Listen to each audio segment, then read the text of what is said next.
একবার ভাবুন কেমন হবে এক পরিবারের 4 জন ভাই দেশের হয়ে যুদ্ধ করতে যায় এবং তার মধ্যে 3 জন ভাইয়ের মৃত্যু হয়ে যায়। বেঁচে থাকে মাত্র একজন ভাই এবং তাকে যে করেই হোক বাড়িতে ফিরতে হবে, কারণ সে না ফিরলে তার মা সন্তানহারা হয়ে যাবে এবং একইভাবে সে যুদ্ধ ছেড়ে আসতে পারবে না। তো এমন পরিস্থিতিতে তার কি করা উচিত, চলুন দেখা যাক আজকের এই ভিডিওটি। আজকের movie saving private Ryan. Movie শুরুতেই একজন বয়স্ক মানুষকে আমরা দেখতে পাই। এই ব্যক্তির নাম প্রাইভেট রায়ান। রায়ান বাড়ি থেকে বেরিয়ে একটি গ্রেভইয়ার্ডসে আসে এবং এক মনে একটি সমাধি দেখতে থাকে। আর মুভিটা এখান থেকে ফ্ল্যাশব্যাকে চলে যায় 6 জুন 1944। জার্মানির ওহামা বীচ দেখানো হয়। এই বীচে মার্কিন যুক্তরাষ্ট্রের সৈন্যরা জার্মানির নাৎসি বাহিনীর বিরুদ্ধে লড়াই করার জন্য এক সামুদ্রিক আক্রমণ করে। এই আক্রমণের পিছনে আসল উদ্দেশ্য ক্যাপ্টেন মিলারের টিমে মোট 8 জন সদস্য ছিল, যার মধ্যে একজন ছিল প্রাইভেট রায়ান। কিন্তু বর্তমানে রায়ান নিখোঁজ এবং তাকে উদ্ধার করতে এই মিশন শুরু করা হয়েছে। ক্যাপ্টেন মিলার তার পুরো টিমকে সামনের দিকে এগোতে বলে, একইভাবে প্রত্যেককে তাদের অস্ত্র নিয়ে রেডি থাকতে বলে। কিন্তু কিছু সময়ের মধ্যেই বিপরীত পাশের জার্মানি নাৎসি গ্রুপ তাদের উপর হামলা করে এবং এই হামলা এতটাই দ্রুততার সাথে করা হয় যে ক্যাপ্টেন মিলারের পুরো টিম সতর্ক হওয়ার সময়টুকু পায় না। বেশিরভাগ মেম্বার গুলির আঘাতে মরে যায়। কিছু মেম্বার জলে ঝাঁপ দেয় এবং একটার সময় তাদের গায়েও গুলি লাগে। ক্যাপ্টেন মিলারের অবস্থা একদম খারাপ হয়ে যায়। রক্তের কারণে সমুদ্রের জল লাল হয়ে যায়। এদিকে নাৎসি বাহিনী সেই পাহাড়ের ওপর থেকে তাদের ওপর কন্টিনিউ গুলি চালায়। ক্যাপ্টেন মিলার তার বেঁচে থাকা সৈন্যদেরকে নিয়ে সামনের দিকে এগিয়ে যায়। ক্যাপ্টেন মিলার তার সহযোগীকে অর্ডার দেয়, সেজন্য এখনই রেডিওর সাহায্যে জানিয়ে দেয় এখানে কোনো রকম অস্ত্র পৌঁছায়নি, কোনো রকম ট্যাঙ্ক নেই যার সাহায্যে তারা যুদ্ধ করবে। কিন্তু পরের মুহূর্তেই সেই ব্যক্তি মরে যায়। স্বয়ং ক্যাপ্টেন রেডিওর সাহায্যে এই খবর জানানোর চেষ্টা করে, কিন্তু এই হামলায় রেডিওটা নষ্ট হয়ে যায়। কিছু সময়ের মধ্যেই তাদের সেই অস্ত্র এখানে চলে আসে। তারা প্রত্যেকে অ্যাটাক করার জন্য রেডি হয়। এমনকি নাৎসি বাহিনীর বেশ কিছু ঘাঁটি বোম দিয়ে উড়িয়ে দেয়। এরপর তারা কিছুটা এগিয়ে যায়, একটি পাহাড়ের পেছনে লুকায় এবং সেখান থেকে মিলার একটি আয়নার সাহায্যে নাৎসি বাহিনীকে ভালোভাবে লক্ষ্য করে। নাৎসি বাহিনীর কাছে দুটো MG42 এবং দুটো মর্টাস রয়েছে। তারা কোনো রকমে সেই ঘাঁটি গুলি এবং বোম দিয়ে উড়িয়ে দেয় এবং একটা সময় এমন আসে নাৎসি বাহিনী হার মেনে নেয় এবং ক্যাপ্টেন মিলার এই যুদ্ধ জিতে যায়। এই যুদ্ধে যত সৈনিক মারা যায় তাদের প্রত্যেকের বাড়িতে একটি করে চিঠি পাঠানো হয় এবং এখানে মিলিটারি অফিসার কর্নেলকে জানায় একই ফ্যামিলির 4 ভাই, যার মধ্যে 3 জনকে মৃত অবস্থায় খুঁজে পাওয়া গেছে এবং চতুর্থ ভাই, যার নাম রায়ান, তাকে এখনো খুঁজে পাওয়া যায়নি। শুধুমাত্র এটুকুই জানা গেছে সে 101 বিমান থেকে প্যারাশুটের সাহায্যে নিচে নেমেছিল এবং সে এখন নরম্যান্ডির কোথায় রয়েছে সেটা সে জানে না। এরপর এই অফিসারগুলো এই 3 ভাইয়ের বাড়িতে যায় এবং বাড়িতে থাকা তাদের মায়ের হাতে এই চিঠিগুলো দিয়ে দেয়। আর্মি জেনারেল জর্জ অফিসারদের কাছে জিজ্ঞাসা করে তারা রায়ানের কোনো খোঁজ করতে পেরেছে কিনা। একজন অফিসার তাকে বলে সে হয়তো জার্মান বর্ডারের ওপাশে চলে গেছে এবং অন্য একজন অফিসার তাকে বলে যদি সে সেখানে চলে যায়ও, আমার মনে হয় সেখানকার অফিসার তাকে বন্দি করে ফেলেছে এবং আমরা যদি একটা টিম সেখানে পাঠাই তবে তার সামনে জার্মান সোলজাররা থাকবে এবং আমাদের অফিসাররা বন্দী হয়ে যাবে। জেনারেল তাদেরকে অর্ডার দেয় পরিস্থিতি যেমনই হোক রায়ানকে তাদেরকে খুঁজে বের করতেই হবে। অন্যদিকে ওহামা বিচে ফ্রান্সের একটি হসপিটালে ক্যাপ্টেন মিনারের প্রত্যেকটা আহত সৈন্যকে ট্রিটমেন্ট করছিল ডাক্তার ব্ল্যাকওয়েল। ক্যাপ্টেন তাকে ইনফর্ম করে তাদের কতজন সৈনিক মারা গেছে এবং যুদ্ধের সময় পরিস্থিতি কেমন ছিল। এখানে ব্ল্যাকওয়েল জানতে পারে তাদের মোট 35 জন সৈনিক মরে গেছে এবং 70 জন সৈনিক আহত হয়েছে। এই মিশনটা খুবই বিপজ্জনক ছিল, যার কারণে তাকে দেওয়া হয়েছিল। এখন ক্যাপ্টেন মিলারের দায়িত্ব সেই রায়ান নামের ছেলেটিকে বাড়িতে সুরক্ষিতভাবে পৌঁছে দেওয়া, কিন্তু এই মিশনটাও অনেক বিপজ্জনক। তাই ক্যাপ্টেন মিলার চায় তার টিমের সবচেয়ে ভালো সৈনিকরা থাকুক এবং এমন একজন থাকুক যে ফ্রেঞ্চ ভাষা বলতে পারে এবং বুঝতে পারে। এবং কিছু সময়ের মধ্যেই ঠিক তেমন একটি সোলজারকে সে পেয়েও যায়। সে ফ্রেঞ্চ এবং জার্মান ভাষা বলতেও পারে এবং বুঝতেও পারে। ক্যাপ্টেন মিলার তাকে সবকিছু ভালোভাবে বুঝিয়ে দেয়। এরপর পুরো টিম তাদের মিশন বেরিয়ে পড়ে। কিছু দূর হাঁটার পর তারা প্রথমে ক্যাম্পে পৌঁছায়, যেখানে তাদের একটি টিম রয়েছে। তাদেরকে জিজ্ঞাসা করে প্রাইভেট রায়ানের সম্বন্ধে, কিন্তু তারা জানায় রায়ান এখানে নেই। এমনকি তারা সামনেও এগিয়ে যেতে পারবে না, সামনে জার্মান সোলজার রয়েছে, তারা রাস্তা বন্ধ করে দিয়েছে। ক্যাপ্টেন মিলার নতুন একটি প্ল্যান বানায়। সে প্ল্যান করে তারা তাদের ফায়ারিং রেঞ্জের বাইরে গিয়ে তাদের কাছে পৌঁছাবে। আসলে তারা যেখানে রয়েছে সেটা তাদেরই, অর্থাৎ জার্মানদেরই একটি রেঞ্জ, তাই এখানে বেশিক্ষণ থাকা বিপদ। এখন ক্যাপ্টেনের কথা মতো এরা দুটো টিমে ভাগ হয়ে যায় এবং ফায়ারিং রেঞ্জের বাইরে গিয়ে ঘুরে তাদের কাছে পৌঁছানোর চেষ্টা করে। এই যাত্রাপথে তাদের সামনে বেশ কিছু জার্মানি সাধারণ মানুষদেরকে তারা দেখতে পায়, যারা সেখানে বন্দী ছিল। এই ফ্যামিলিতে একটি বাচ্চা মেয়ে ছিল। তারা জার্মান ভাষায় চিৎকার করে এটাই বলছিল যে মেয়েটিকে তারা যেন নিয়ে নেয় এবং তাকে রক্ষা করে। এখন সেই ট্রান্সলেটর ক্যাপ্টেন মিলারকে সবকিছু বুঝিয়ে দেয়, কিন্তু ক্যাপ্টেন মিলার চিৎকার করে একটাই কথা বলে, তারা যেন বাচ্চাটিকে না নেয়, কারণ তাদের সাথে কোনো রকম সেফটি নেই, বাচ্চাটি তারা নিতে পারবে না। কিন্তু একজন সোলজার তার কথা শোনে না, তার মায়া হয় তাই সে বাচ্চাটিকে নিয়ে নেয় এবং তার পরের মুহূর্তেই জার্মান সৈন্যরা সেই সোলজারের গায়ে গুলি করে। ক্যাপ্টেন মিলার বাচ্চাটিকে সঙ্গে সঙ্গে টেনে নেয়। ওপরে বিল্ডিংয়ে দাঁড়িয়ে থাকা বাচ্চাটির ফ্যামিলি চিৎকার করে কাঁদতে থাকে। এখন পরিস্থিতি এমন হয়ে যায়, তারা সেই আহত সোলজারকেও সাহায্য করতে পারে না, কারণ দূরে জার্মান সোলজাররা হাতে বন্দুক নিয়ে তাদের দিকে টার্গেট করে বসে রয়েছে। ক্যাপ্টেন মিলারের সেই আহত সৈনিক তার হাতের একটি চিঠি তাদের দিকে তুলে ধরে এবং চিৎকার করে একটা কথাই বলে, তারা যেন চিঠিটা তার বাড়িতে পৌঁছে দেয়। এদিকে ক্যাপ্টেন মিলারের একজন সৈনিক হাতে বন্দুক নিয়ে সেই জার্মান সোলজারকে মেরে ফেলার প্ল্যান করে। তার উদ্দেশ্য একটাই, সেই জার্মান সোলজার যেমনভাবে নিখুঁত নিশানা লাগিয়েছিল ঠিক তেমনভাবেই সে তাকে মেরে ফেলবে এবং তার প্ল্যান মতোই কাজ করে। তার সুন্দর নিশানা সেই সোলজারকে নিমেষের মধ্যেই মেরে ফেলে। এবার প্রত্যেকে তাদের সেই আহত সৈনিকের কাছে যায়, কিন্তু সে আর বেঁচে থাকে না, সে মরে গেছে। বাচ্চা মেয়েটি পুনরায় তার ফ্যামিলির কাছে ফিরে যায়। এরপর তারা সেই ধ্বংস হয়ে যাওয়া কিলারের কাছে পৌঁছায় যেখানে জার্মান সোলজার লুকিয়েছিল।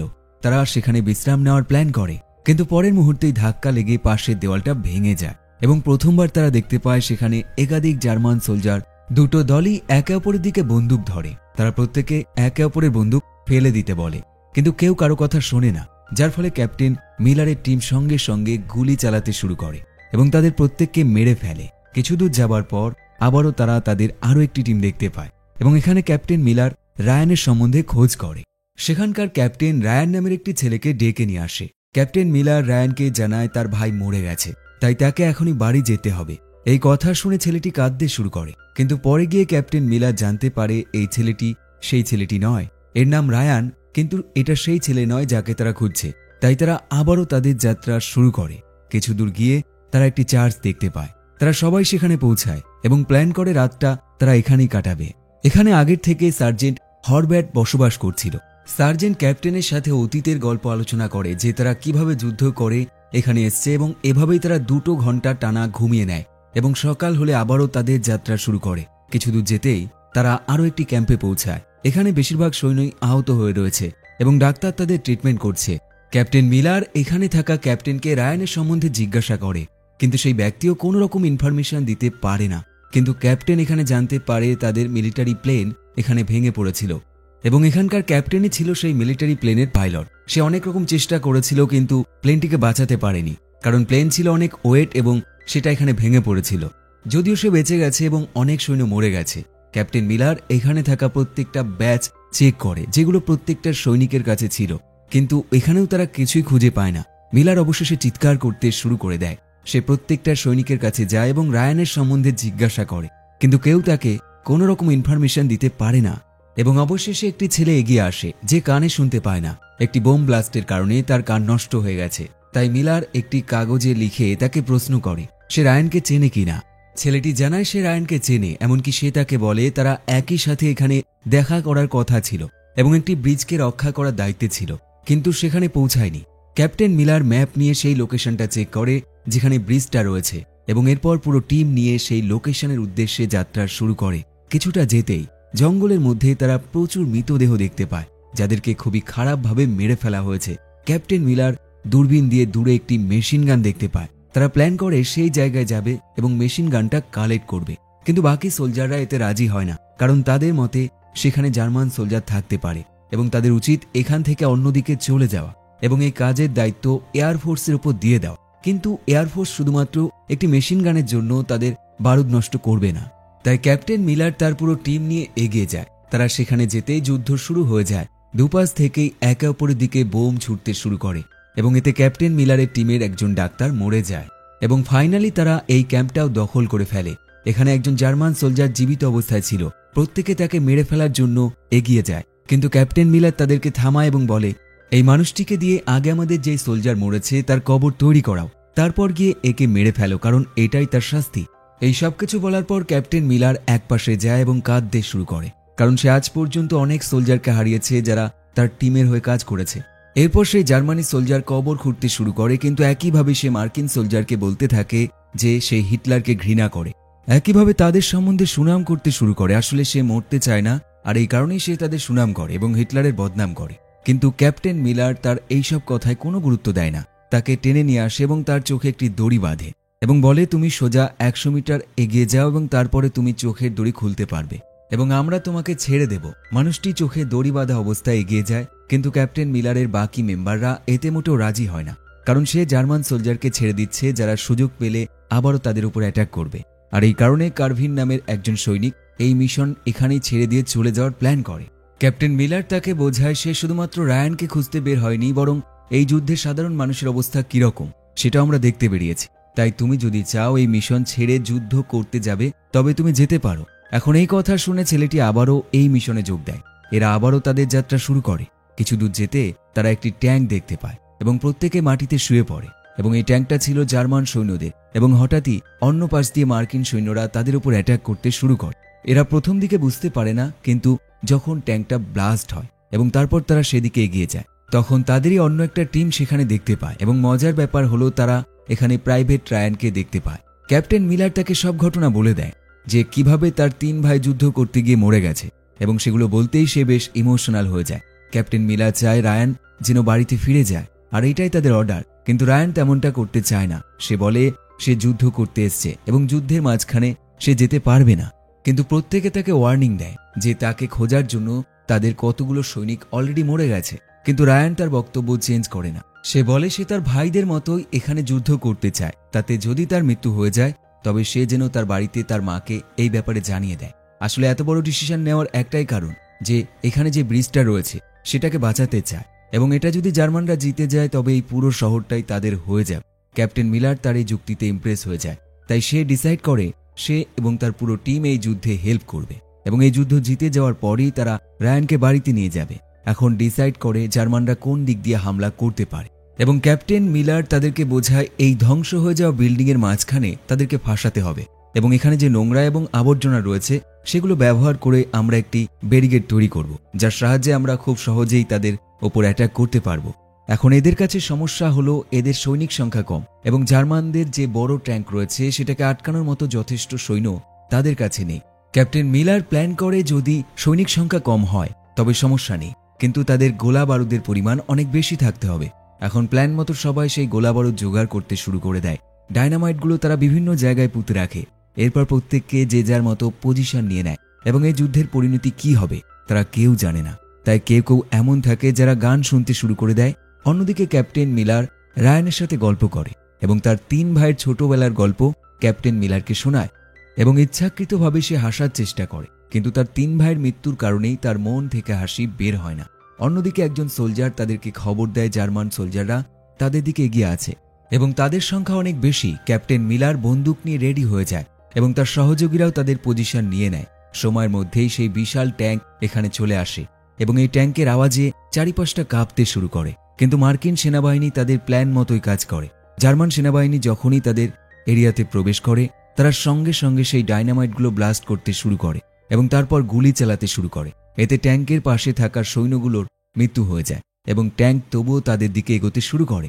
তাই কিছু সৈন্য লুকিয়ে পাশ দিয়ে অ্যাটাক করে। তারা কিছু বোমা সেই ট্যাঙ্কের চাকার মধ্যে লাগিয়ে দেয়। ফাইনালি ট্যাঙ্কের এক পাশের অংশ ধ্বংস হয়ে যায়। মার্কিন সৈন্যরা বুঝতে পেরে যায় এটা খুব সহজেই ধ্বংস করা যাবে, তাই তারা ট্যাঙ্কের কাছে এগিয়ে যায় এবং দরজা খুলে ডাইরেক্ট অ্যাটাক করে, যার ফলে ট্যাঙ্কে থাকার সব সৈন্য মরে যায়। কিন্তু পরের মুহূর্তে গেম চেঞ্জ হয়ে যায়। জার্মান সৈন্যদের আরও একটা ট্যাঙ্ক পিছনে চলে আসে এবং তারা সেই সব সৈন্যগুলোকে মেরে ফেলে যারা ইতিমধ্যে তাদের ট্যাঙ্কে হামলা করেছিল। এখন বিল্ডিংয়ে থাকা বাকি মার্কিন সৈন্যরা সেই দ্বিতীয় ট্যাঙ্কে টার্গেট করে এবং এতে অতটা এফেক্ট পড়ে না যতটা আগের বার হয়েছিল। তারা সতর্ক হয়ে যায় এবং উল্টো তাদের উপর হামলা করে এবং সেই টাওয়ারটা ভেঙে ফেলে যেখানে মার্কিন সৈন্যদের সবচেয়ে ভালো স্নাইপার বসেছিল। এদিকে সেই ট্রান্সলেটর যাকে ফ্রেঞ্চ এবং জার্মানি ভাষা বোঝার জন্য নিয়ে আসা হয়েছিল সে গুলি এবং অস্ত্র এদিক থেকে ওদিক করার দায়িত্বে থাকে এবং এমন অবস্থায় সে লক্ষ্য করে তাদের সৈন্যগুলো কত নির্মমভাবে মরে যাচ্ছে। কিন্তু একটা সময় সে নিজেই বিপদে পড়ে যায়। যেমন একটা বিল্ডিংয়ে সে লুকায় যার চারপাশে জার্মান সৈন্যরা রয়েছে। সে ভয় ভয় সেই দিকে এগিয়ে যায় যেদিকে 2 দলের মধ্যে মারপিট হচ্ছে। তার মনে প্রচুর ভয় থাকে। সে লক্ষ্য করে একজন জার্মান সোলজার তাদের মার্কিন সোলজারকে একটি চাকু দিয়ে কতটা নির্মমভাবে মেরে ফেলছে। সেই সব কিছু দেখে চুপ থাকে, ভয় কাঁপতে থাকে। অদ্ভুতভাবে সে জার্মান সোলজার তাকে আর মারে না, বরং তার পাশ দিয়ে চলে যায়। অন্যদিকে ক্যাপ্টেন মিলারের কাছে এই সব গুলি শেষ হয়ে যায় এবং তাদের কাছে যে বোমগুলো রয়েছে সেগুলো কাজে লাগানোর জন্য তাদের কাছে সঠিক ইকুইপমেন্ট নেই, কিন্তু তারা হাত দিয়ে সেগুলো ছুটতে শুরু করে। যদিও তাদের কাছে এটা বিপজ্জনক, কিন্তু এতে কাজ হয়। তারা অনেক সৈন্যকে এভাবেই মেরে ফেলে। ক্যাপ্টেন মিলার একটার সময় লক্ষ্য করে তার সাথে থাকা মাইক নামের ছেলেটি মরে গেছে। এমনকি জার্মান সৈন্যদের গুলি ক্যাপ্টেন মিলারের বুকে লাগে। সে সেখানে বসে পড়ে এবং চারিপাশটা দেখতে শুরু করে। তখনই আকাশের যুদ্ধ বিমান চলে আসে এবং তারা বাকি কাজটা করে ফেলে। অন্যদিকে সেই ট্রান্সলেটর প্রথমবার হাতে বন্দুক তোলে এবং সে একাধিক জার্মান সোলজারদেরকে টার্গেট। এদের মধ্যে সেই সোলজারটা থাকে যে একটা সময় তাকে ছেড়ে দিয়েছিল। সে বলে, আমি তোমার জীবন বাঁচিয়েছি, তুমি তবুও আমাকে মেরে ফেলবে। এই ছেলেটি আকাশে একটি ফায়ার করে এবং তাদেরকে আবারও ছেড়ে দেয়। রায়ান শেষবারের মতো মিলারের সাথে কথা বলে এবং মিলার তাকে বলে, এবার তুমি জিতে গেছো, তাই তুমি এখন বাড়ি যেতে পারো। ক্যাপ্টেন মিলারের মৃত্যু হয়ে যায়। এরপর পুরো শহর জুড়ে রেডিওতে ঘোষণা করে দেওয়া হয় যে রায়ান জীবিত রয়েছে এবং এখান থেকে মুভিটা আবারও বর্তমানে ফিরে আসে এবং আমরা বয়স্ক রায়ানকে দেখতে পাই যে সেই সমাধিস্থানে সেই সবকিছুর স্মৃতিচারণ করছিল। এই মুভিটা এখানে শেষ হয়ে যায়। এই মুভিটা পুরোপুরি সত্য ঘটনা নয়, কিন্তু ইন্সপায়ার্ড বাই ট্রু ইভেন্টস বলা যেতে পারে। এই সিনেমার মূল কাহিনী অনুপ্রাণিত হল নিল্যান্ডস ব্রাদার্স নামের একটি বাস্তব ঘটনা থেকে। ফ্রেডরিক নিল্যান্ড নামের একজন আমেরিকান সৈন্য ছিলেন যিনি 101 এয়ারবোর্ন ডিভিশনে যুদ্ধ করেছিলেন, যেমনটা সিনেমায় রায়ান করেছিল। একইভাবে তার 3 ভাই ছিল, যার নাম এডওয়ার্ড, প্রেস্টন, রবার্ট, এবং ফ্রেডরিক জানত না তার 3 ভাই যুদ্ধে নিহত হয়েছিল। তাই ফ্রেডরিককে বাড়ি ফেরানোর সিদ্ধান্ত নেয় ইউএস ওয়ার ডিপার্টমেন্ট, যেন তার মা সম্পূর্ণ সন্তানহারা না হয়। তো এই ছিল আজকের মুভি। কমেন্ট করে অবশ্যই জানাতে পারেন আপনার মতামত। আবার দেখা হবে নতুন একটি ভিডিওর সাথে, নতুন একটি গল্পের সাথে। দেখতে থাকুন বেস্ট অফ হলিউড।